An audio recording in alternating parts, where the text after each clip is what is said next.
Pueden sentarse.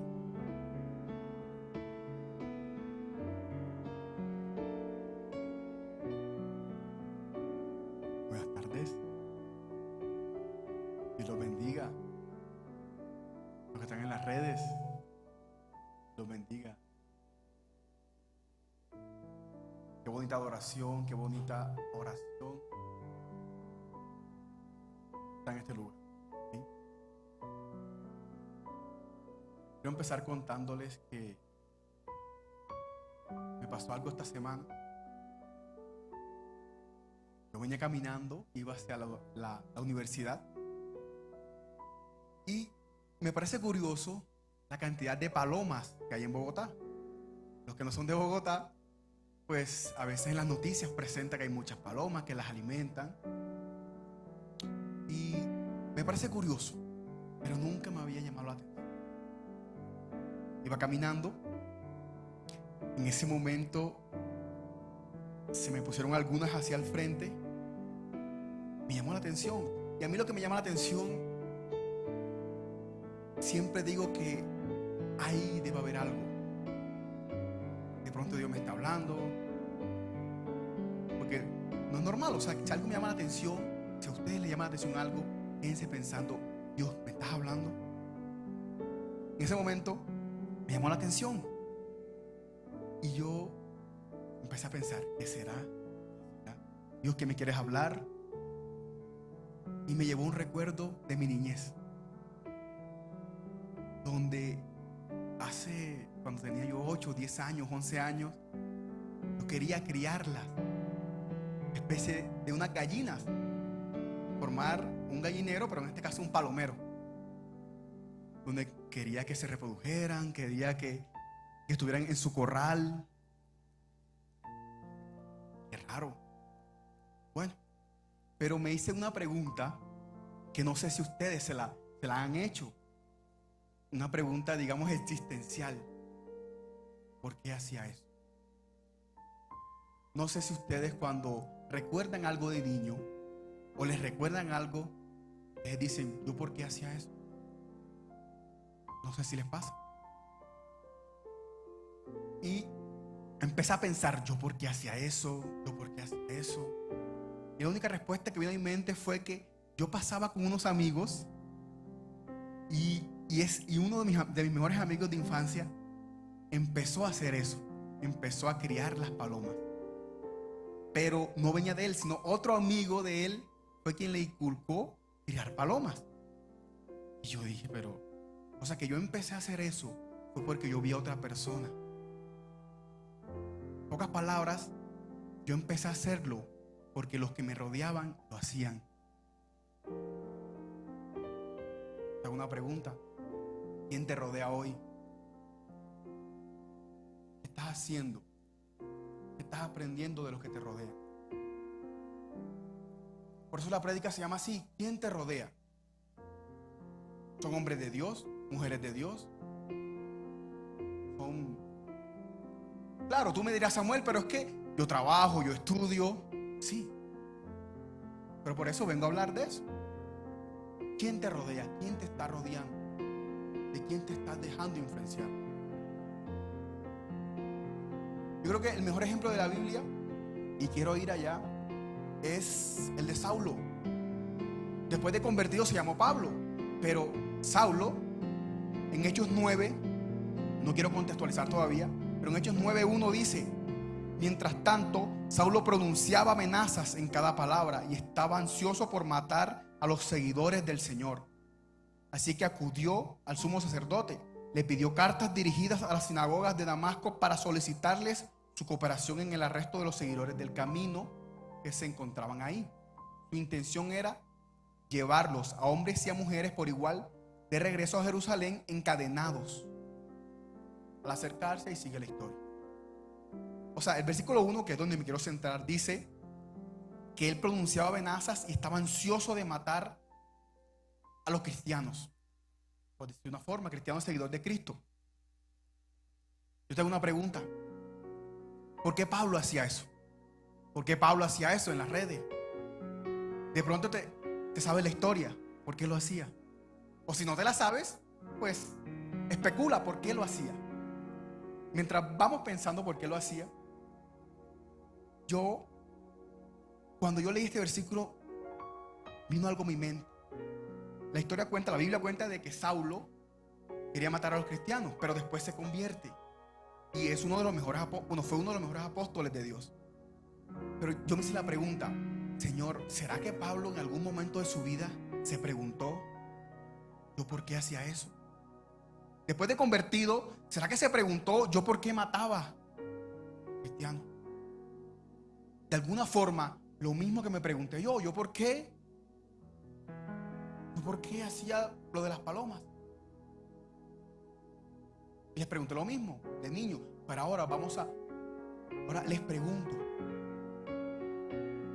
¿te has preguntado a veces, cuando escuchas una palabra de Dios, cuando escuchas una prédica, cuando alguien te habla de Cristo, cuando alguien empieza a hablar de Dios,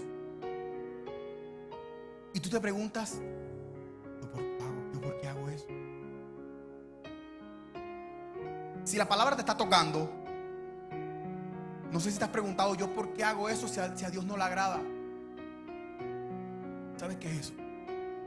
Es el Espíritu Santo que está en ti, que empieza a redargullir. Empieza esto. Porque nos acostumbramos a que siempre nos digan que está mal y que está bien. Yo creo que las que son madres tienen un niño, esto está mal, esto está bien, esto está mal, y es la parte de la formación.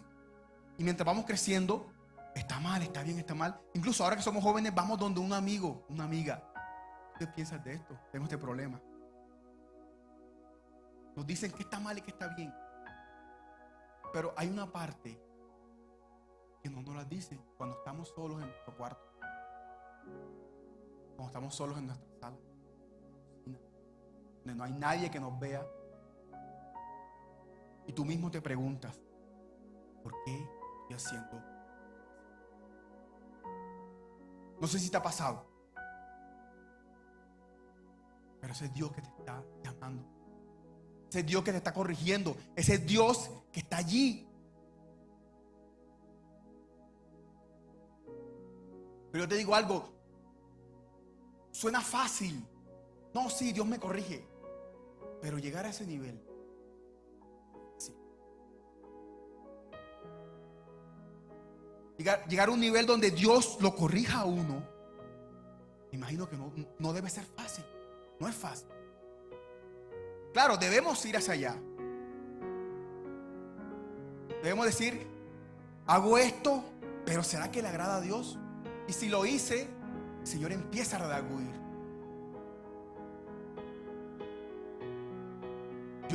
Yo lo he hablado.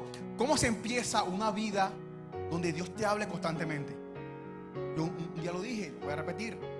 Con oración, con lectura de la palabra. La pregunta es, ¿lo estamos haciendo? ¿Yo lo estoy haciendo?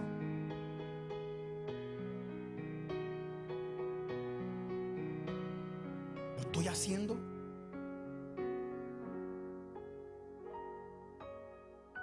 ¿El Señor me está redarguyendo?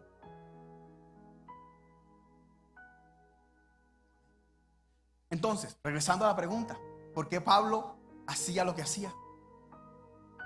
¿Quién me responde? Las redes, ¿quién responde? ¿Por qué Pablo quería matar a los cristianos en ese momento? Especulemos, ¿no? No necesariamente tiene que saberse la historia. O sea, ¿no? ¿Quién me dice?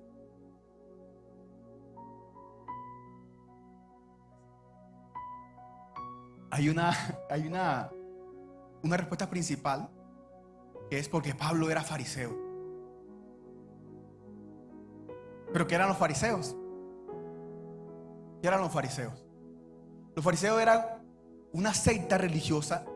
En ese momento habían dos, saduceos y fariseos, donde eran rectos con la ley de Moisés. Pero eran tan rectos, se suponía que eran rectos, que ni ellos mismos lo cumplían. Ellos exigían a otras personas cumplir la ley de Moisés, pero por dentro ellos no la cumplían. O sea, en pocas palabras, eran hipócritas. inventaban sus propias leyes y las igualaban con las leyes de Dios. Eran personas terribles. Y dice la palabra también que uno de los maestros de Pablo fue Gamaliel. Fue uno de los maestros de la ley religiosa, así dice la palabra. ¿Por qué les digo esto? Porque yo siempre hago enfoque en quién te está guiando, bajo quién está, o sea, quién es tu cobertura, a quién le estás escuchando. Claro, Gamaliel era uno de los maestros de la ley religiosa y le enseñó a Pablo. Pero que si alguien que sigue eso que les dije, que exige pero no cumple, un hipócrita, le enseña a otra persona, ¿qué bien te puede enseñar? ¿De quién te estás dejando enseñar? Para mí a Pablo le enseñaron una religión. Le enseñaron a seguir una ley. El pastor un día dijo, tú puedes saberte mucho la Biblia, pero si no conoces a Dios, hay que conocer al Dios de la Biblia, que es Jehová. Por eso hago énfasis, ¿quién te está guiando? ¿A quién le estás escuchando los consejos? ¿De quién te estás dejando influenciar? ¿Quién te está rodeando?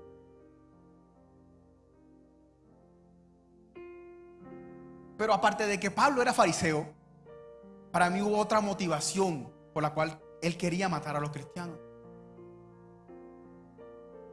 La historia dice, la Biblia dice que mataron a una persona al frente de Pablo, que fue Esteban. Esteban, ¿quién era Esteban? Uno de los servidores que habían escogido los apóstoles. La Biblia dice, un hombre de fe y lleno del Espíritu. Voy a contextualizarlo. Esteban empezó a predicar la palabra, hacía milagros. Dios hacía milagros por medio de él. Empezaba a demostrar el Espíritu Santo en la tierra.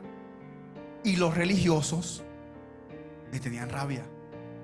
Es normal que un religioso le tenga rabia a alguien que demuestre el poder de Dios. Hicieron un complot para matar, para acusarlo. Esteban fue ante los líderes judíos. Ahí empezó a defenderse y al final insultó a los líderes judíos. Cuando los insultó, ellos se lanzaron contra Esteban. Y Esteban vio una visión en el cielo y dijo, veo a Jesús sentado en la diestra del Padre. Y el versículo, y en Hechos 7:57, que es donde quería llegar en el contexto, dice, entonces ellos se taparon los oídos porque escucharon a Esteban decir eso. Ellos no creían en Jesús. Se taparon los oídos con las manos y empezaron a gritar. Se lanzaron sobre él, lo arrastraron fuera de la ciudad y comenzaron a apedrearlo. Sus acusadores se quitaron las túnicas y las pusieron a los pies de un joven llamado Saulo. Empezaron a apedrearlo y Saulo se quitaron todos sus vestidos y lo pusieron. Saulo era joven, todavía no había participado. Él no participó en la muerte, pero estuvo de acuerdo. Aquí lo dice la palabra. Mientras lo apedreaban, Esteban oró, Señor Jesús, recibe mi espíritu. Cayó de rodillas gritando, Señor, no los culpes por este pecado. Dicho eso, murió. Saulo fue uno de los testigos y estuvo totalmente de acuerdo con Esteban. O sea, él no participó directamente, pero él lo vio y estuvo de acuerdo. ¿A qué voy con esto? Pablo vio a otras personas matar a un cristiano, un hombre de Dios, y no cualquier persona. Los líderes de Pablo, su autoridad. Entonces, por eso digo, ¿quién es tu cobertura? Vamos a simplificarlo. Si alguien en este momento te ve como una autoridad, como un ejemplo a seguir, ¿qué le estás enseñando? A veces tenemos hermanos, tenemos primos, tenemos amigos que nos ven con cierto respeto y influimos en ellos algo. ¿Qué le estamos enseñando? Porque indirectamente sus líderes, los líderes de Pablo, le estaban diciendo que era bueno matar a los seguidores de Cristo. Y para mí esa es la segunda motivación de Pablo. ¿Por qué él comenzó a matarlos? Porque vio en sus líderes matar a alguien. Y el capítulo más abajo, el subtítulo dice: la persecución dispersa a los creyentes. Desde ese momento ya Pablo empezó a matar y a perseguir. En pocas palabras, después de que Pablo vio a Saulo, que lo mataron, él lo quiso hacer por su cuenta. Fue decidido. Para mí Pablo fue decidido. En pocas palabras, yo creo que ahora que tengo la oportunidad de compartir con niños, el hijo de los pastores, mi sobrina, los niños son así. Los niños hacen lo que ven, los padres, en lo que los rodea.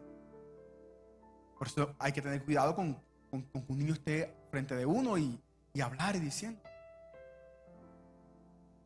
Pero Pablo fue decidido. Y para mí no hay mejor o peor persona que una persona decidida.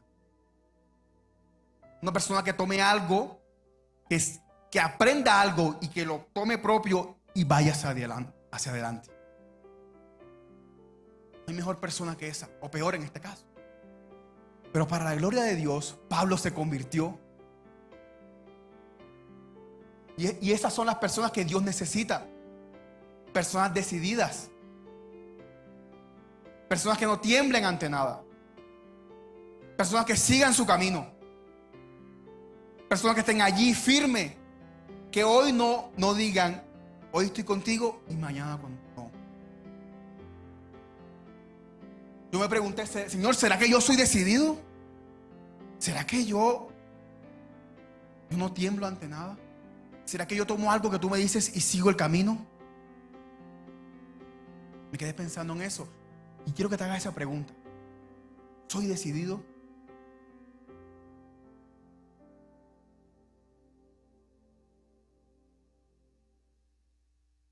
Yo creo que a veces Dios escoge todo lo contrario al propósito y lo vuelve su propósito. ¿Por qué? Pablo era fariseo. Los fariseos eran celosos con la ley de Dios, ¿cierto? Los judíos, los fariseos, no gustaban de los gentiles. Los gentiles eran personas que no eran del pueblo de Dios. ¿Y qué hizo Pablo después que se convirtió? ¿Qué hizo Pablo? Primero se convirtió cristiano, lo que él mataba. Y segundo, le predicó ¿a quién? A los gentiles. O sea, en pocas palabras, Dios toma a alguien, todo lo contrario, lo convierte en su propósito, pero para que cuando lo vean, digan: ese no es él, ese es Dios. Yo soy un ejemplo claro. Yo soy tímido. Digo: uy, Señor, estoy predicando, estoy hablando público. Pero así somos muchas personas.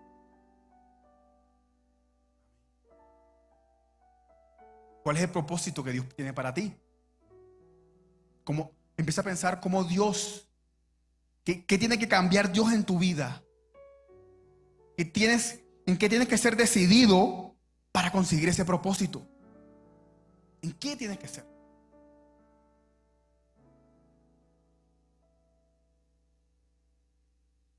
¿Cómo? Y me hice otra pregunta. ¿Cómo una persona que piensa tan estricto cambia su forma de pensar? Si tú crees en algo, si a ti te enseñaron algo como persona, ¿cómo puedes cambiar de la noche a la mañana? Porque a Pablo me imagino que le enseñaron desde pequeño. ¿Y cómo cambió tan rápido?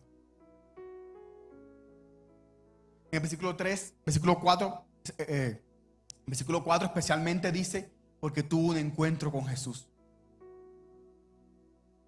Jesús se le apareció. La historia dice que Jesús se le apareció, lo cegó. Así que por esa razón es que una persona cambia su forma de pensar. ¿Sí? Tuvo un cambio grande.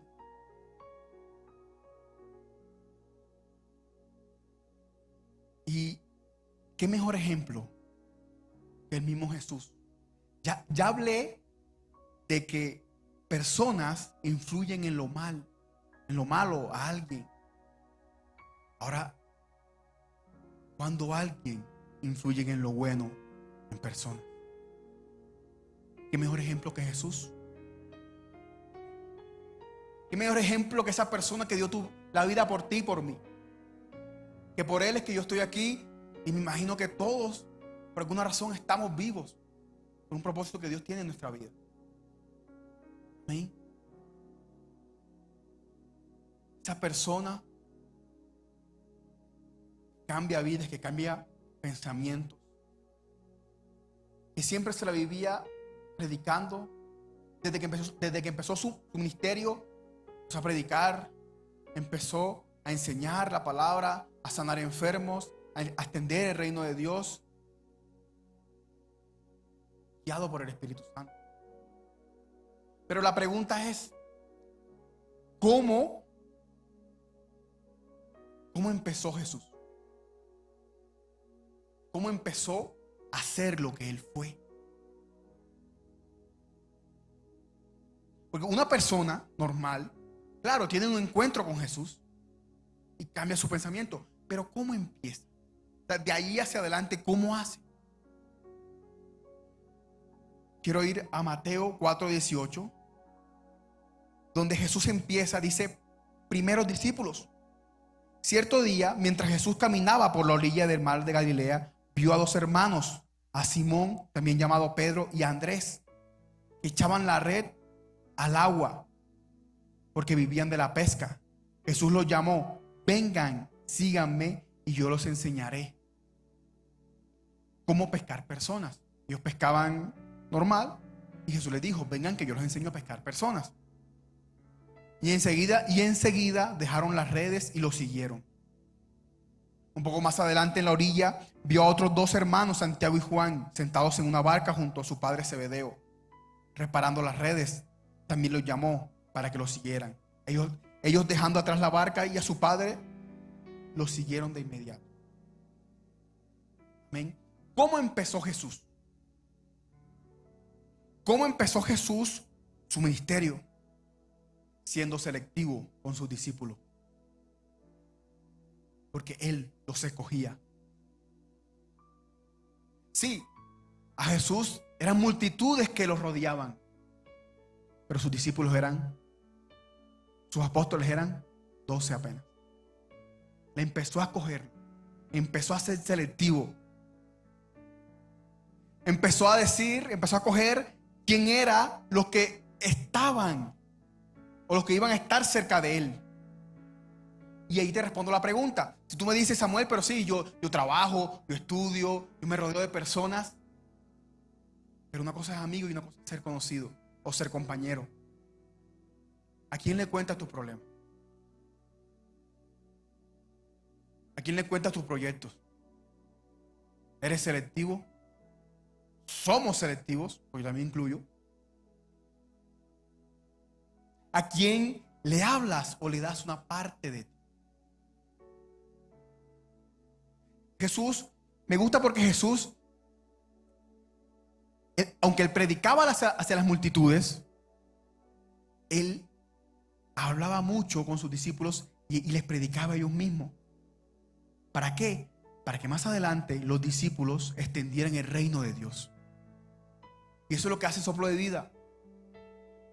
Los pastores nos preparan para que nosotros vayamos a predicar. Y por eso estamos aquí. Está Chania, estoy yo, está Andrés, Isabela. Por eso estamos aquí, cumpliendo lo que Jesús hizo, siendo discípulos, y esos discípulos yendo. pero ¿a quién le colocas? ¿A quién le gastas parte de tu tiempo en este momento? Porque no hay peor cosa, por decirlo de forma, que es las palabras en saco roto. Que tú te gastes tus palabras en una persona que no las va a valorar. ¿De quién te rodeas? ¿Eres selectivo con las personas?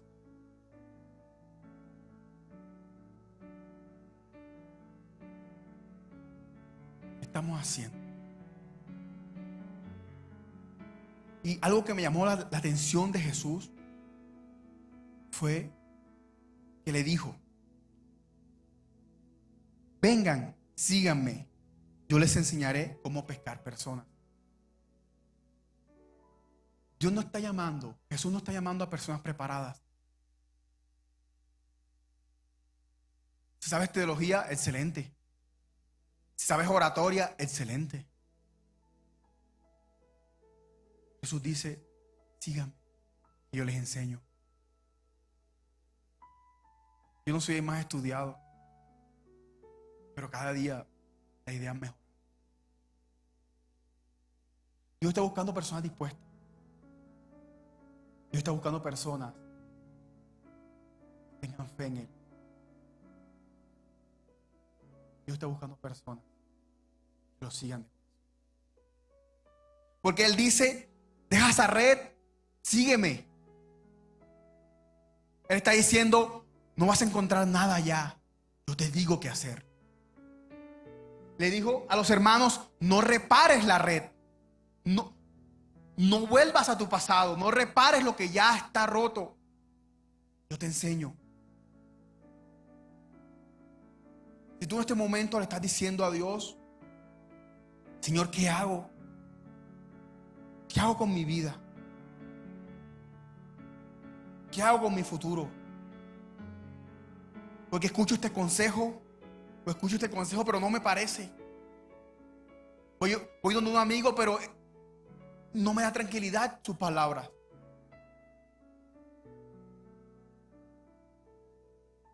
Está Jesús, Espíritu Santo, que es el mejor amigo. Está su palabra, que también encuentras todo. ¿Quién te estás dejando influenciar? ¿Quién te rodeas?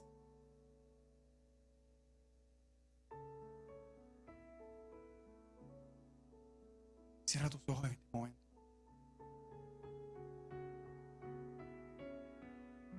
Empieza a orar. Empieza a decirle a Dios. Empieza a decir lo que sientes en tu corazón. Empieza: Señor,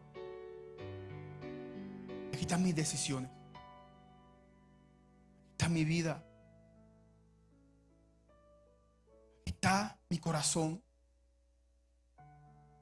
Y si tú me dices a mí: Samuel, pero entonces no escucho a las personas que no son cristianas. No. Porque si una persona que no es cristiana es disciplinada, ¿qué dice la Biblia sobre la disciplina? Empieza a buscar qué dice la Biblia sobre tal tema. Hay que filtrar los temas. Señor, tu palabra dice que David se levantaba temprano, que Jesús iba a orar temprano. O sea que sí lo puedo tomar. Sí puedo tomar como ejemplo la disciplina. Y así en adelante. Pero quiero filtrar con tu palabra lo que aprendo de los demás. Empieza a decirle a Dios las decisiones que vas a tomar en estos días. Empieza a decirle a Dios: Señor, este es mi futuro. Empieza a presentarle: Señor, tengo estas decisiones. ¿Qué piensas de eso? Dame un consejo, Señor. Con tu palabra, dame un consejo. Con tu espíritu, dame un consejo, Señor. Quiero más de ti. Quiero más de tu presencia en mi vida. Quiero más de tu presencia en mi corazón en este momento. Señor, pídele al Señor también una cobertura. Señor, yo quiero estar bajo una cobertura tuya. Quiero estar bajo una cobertura que sea guiada por el Espíritu Santo. No quiero escuchar a personas necias. No quiero escuchar a personas que no tienen tu Espíritu Santo. Quiero tomar decisiones contigo. Quiero ir de la mano contigo. Quiero ir hacia adelante contigo. No me quiero despegar de ti.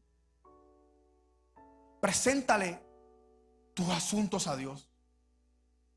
Dile que te ayuda a ser selectivo con tus amigos. Aunque hay bastantes conocidos, bastantes compañeros, que ellos no influyen en mí, que yo influya en ellos. Empieza a decirle: Señor, dame la sabiduría de tu Espíritu. Y cuando yo hable, Señor, que seas tú hablando. Que no sea yo. Que sea tu presencia, Padre. En cada situación de mi vida, en la escuela, en la universidad, en mi trabajo. Que seas tú quien esté allí. Empieza a contarle a Dios tus anhelos. Empieza a contarle a Dios lo que tienes en tu corazón. Empieza a decirle: Señor, la gloria es tuya, Padre. Señor, ¿cuál es mi propósito? Señor, quiero ser decidido. Yo quiero tomar decisiones. Que lo que me enseñen mis pastores, que lo que me enseñes tú, Señor, que lo que me enseñe la Biblia, yo quiero seguir adelante. Yo quiero ser decidido con el propósito que tienes para mí.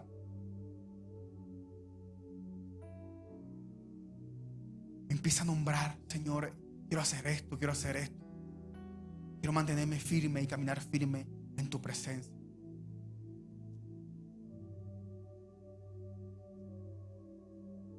Cuéntale a Dios, habla con Dios.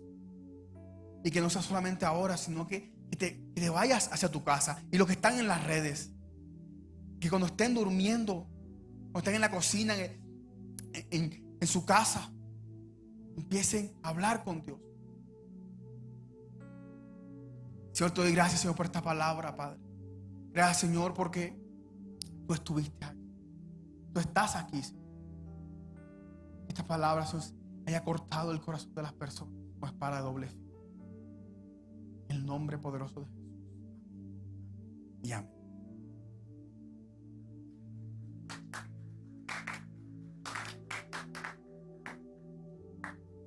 La gloria a Dios.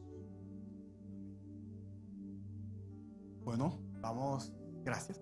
Gracias por estar aquí, por acompañarnos, por estar en las redes, por estar en las redes. Vamos a orar por las ofrendas. Que si tienes ofrenda, si tienes diezmo, si tienes semilla, si tienes protemplo, si vienes los domingos, si te conectas los domingos, estamos impulsando el protemplo. Queremos comprar este lugar porque Dios nos revele qué lugar vamos a estar, en qué lugar vamos a plantarnos.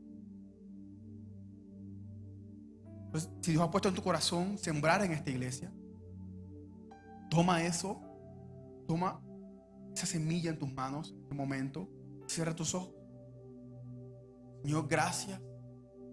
Gracias, Señor, por esas personas que van a dar. Esas personas, Señor, que ven que en esta iglesia, Señor, se expande tu palabra. Gracias, Señor, por esas personas que nunca les falte el pan en la mesa, que nunca les falte, Señor, bebida, que nunca les falte nada, Padre. Bendigo sus finanzas, bendigo, si son empleados, bendigo sus jefes, si son jefes, bendigo sus empleados, si son inversionistas, bendigo sus inversiones, bendigo todo en su vida, bendigo sus finanzas en el nombre de Jesús. Que tu presencia esté con ellos, Padre. Que tu presencia, Señor, esté colocándole el sentir para sembrar en esta iglesia. En el nombre de Jesús, amén. Entonces, bueno, para finalizar, los esperamos mañana. Los que están en Bogotá no se queden. Carrera séptima A, 124-50. Esto es Santa Bárbara, Usaquén. Y los que están en las redes, que están fuera de Bogotá, a las 10 de la mañana. Para que nos acompañen y para que gocen con nosotros. Así que, chao. Ministerio Internacional Soplo de Vida. Unidos bajo su presencia. Totalmente sana. Dice el Señor: no creas la mentira del diablo. Shibiri Baba Habasa. Tú vas a terminar tus proyectos, te dice el Señor. Me place porque una vez me conociste. No pusiste trabas, lo dejaste todo, te desprendiste de todo. Y te dice el Señor, estoy quitando tus temores hacia el futuro. Tu futuro está en mis manos. No vas a quedar a mitad de camino, no vas a quedar en vergüenza. Dice el Espíritu de Dios, eres mi profesional, te dice el Señor. Y no solo profesional, sino que serás mi adoradora, te dice el Señor.